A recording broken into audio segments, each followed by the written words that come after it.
Good morning, everybody. Orange J here with another War of the Visions video, and today we're going to talk about the new unit, new vision card, and new Esper coming to global this week. It's a crunch. It's a crunch. Look, if your Visior's getting low and you're saving for something else, it is definitely a stay strong week.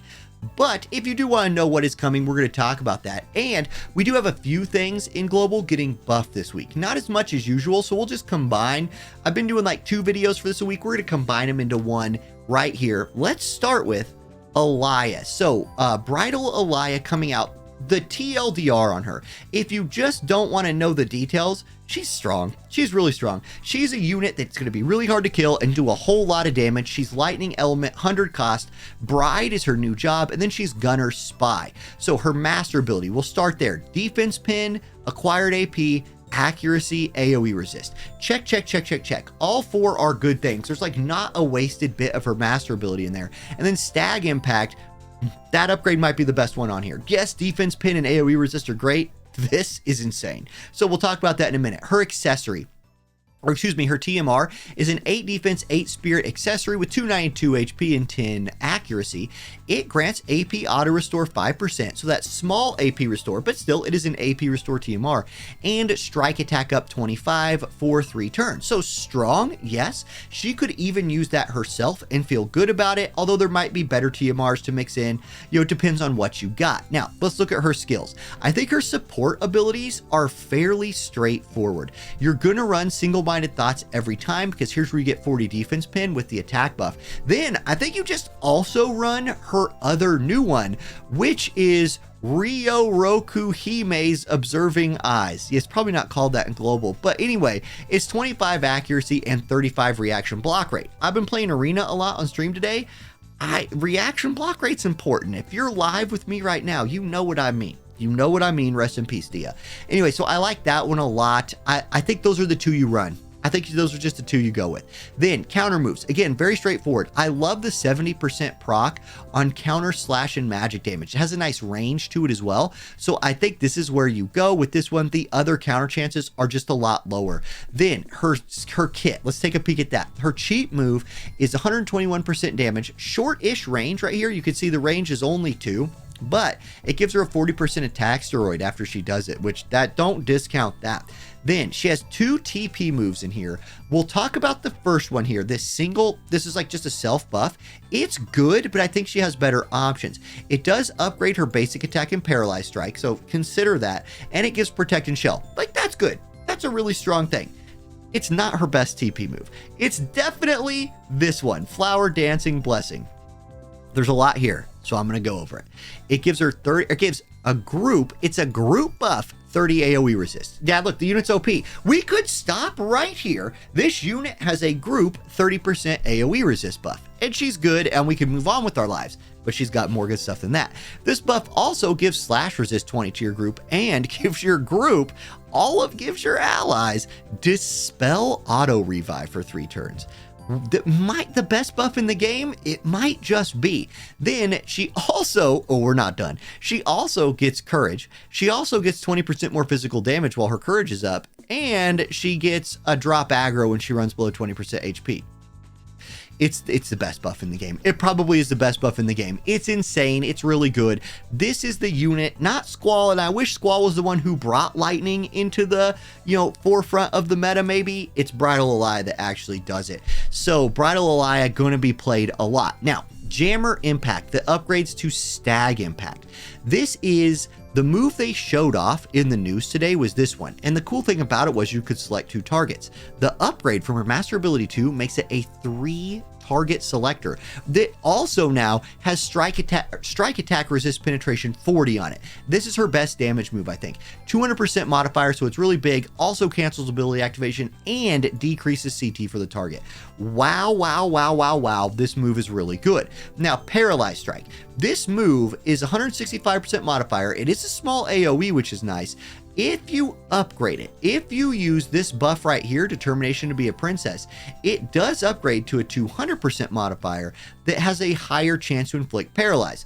That's good.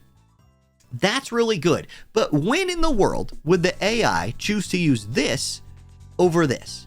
I don't know. I feel like this is better, especially with this penetration. It's going to do more damage. It's going to knock CT down. Is paralyzed really cool? Yes. I just don't. I think she's got better buffs than this one, and so that's why but don't sleep on Paralyzed Strike. It will be really annoying if you get paralyzed. Then her job level 25 move is a barrier break, single target but 3-hit move with a nice range of 5. Remember, she's a striking unit. These units don't often have a lot of range, and so a striking unit having a 3-hit select attack with range 5 on it, 1 2 3 4 5, that's crazy long range for a striker. So really good main kit. Then her new sub job, she has a 2-hit move that decreases strike resist for the target. That's cool. Then ultimate blow is just a haymaker. It's 240% modifier. So she's gonna walk up there, really just flex as hard as she can. Like Jaden's up there, they're getting married, and Jaden makes some like joke about her dress. It says her makeup doesn't look good, and she goes ultimate blow right to the, well, never mind. Kids watch these videos. Let's move on. Anyway, I don't think you run Gunner Sub very much. Gunner Sub has a nice buff in it, but she's already got a nice buff. It has missile damage, which, I mean, that could be nice, but let's continue on to Spy. For Spy, the reason I think you run Spy is it does give you access to another damage type in slashing, but you get Shadow Dance. Shadow Dance gives you that 30% shield for 3 times with the agility up on it until you get hit, and it gives you AP auto restore. Not a lot of synergy here with her TMR, so another reason you might want to look to a different TMR, because instead of getting your 5% AP restore and strike attack up, I think a 30% shield with 5% AP restore is better. So I think you're going to go Spy most of the time for the Shadow Dance. Then her limit break is again a small AoE, but it decreases lightning resist by 50% for 3 turns, and it can actually increase by 5% for each less enemy in the AoE. So it could be up to like a 60% debuff. It'll be 50% if there's all 3 units in there. Still, that's a huge debuff. That's really nice. It does big damage and hits, like I said, in that small AoE. So that's Alaya. She's coming out Wednesday. She's very strong. Okay, now the crunch this week is that she's unfortunately being combined with Dark Siren. For me, what this means is I will be skipping Dark Siren. I was planning on maybe pulling for it. Again, let's see what the banners are like. Maybe, like, I doubt it, but maybe they blow us away with some like sweet deal banners. If that's the case, watch my mood on all this change. Watch me go for Dark Siren and Alaya. But as it stands right now, I don't have a Visior to like chase 2 really hard to cost things, and I don't have the bank account to do it either. So I'll probably skip Dark Siren. Still, it's a 15% agility, human killer 13 strike resist card for earth and water with AoE resist, critical evasion, and evasion rate down as the unit effect. It has agility, defense on it, attack, AP. It's loaded like dark vision cards often are. Also, we got the global buff on this thing that is water type units are also going to get attack and slash attack resist piercing rate. So again, your Ferrises of the world, your Water Glassies of the world, or your new Water Glassy, Beach Water Glassy, not OG, you know what I mean. Dia, Raychez, gonna love this card for PvP. So it's very strong. It's just not possible, I think, for a lot of us, for anybody almost, to chase 2 super limited things like a Dark Esper and a 100 cost unit in the same week without like boosted drop rates or something. So once again, please, if you're listening, devs, boost some drop rates, give us some good banners. Okay, the Esper, I think this is very good as well. 18 agility, scales off of magic, so there we go. It's a magic scaling Esper, but the tree on it is very strong. You have single target resist into water attack. Love that. Then you can get lightning resistance, which is not always available. You can get fire killer if you want to go anti-fire for like PvE or something like that. Has reaction block rate into debuff weakening. Love that. And then magic attack down here is okay. Accuracy, there's a lot of that. Magic resist if you want to pick that up. Very good Esper, very strong thing, but I personally will be skipping it. Now, we are getting some old things upgraded. First up, Little Leela the Bold. She is catching her dream ability. She's getting 10% slash resist, 10% strike resist, acquired AP up 30. All of those are good, but the most interesting thing here, I think, is her Destruction Blade upgrade. This is her job level 25 move. It was a Protect Dispeller, 200% modifier that knocked healing down. Still does all of that, but now you can select up to 2 targets. Hey, I like this. So older unit in Little Lila the Bold getting a newer mechanic with that target selection thing. These moves are really fun. So great. I love to see that. Little Lila the Bold getting some love. Expect to see her showing up a little bit more because she has a lot of fans. And guys, play what you want. Like, play units that you think are fun. If you're a big Little Lila the Bold enjoyer, go enjoy her.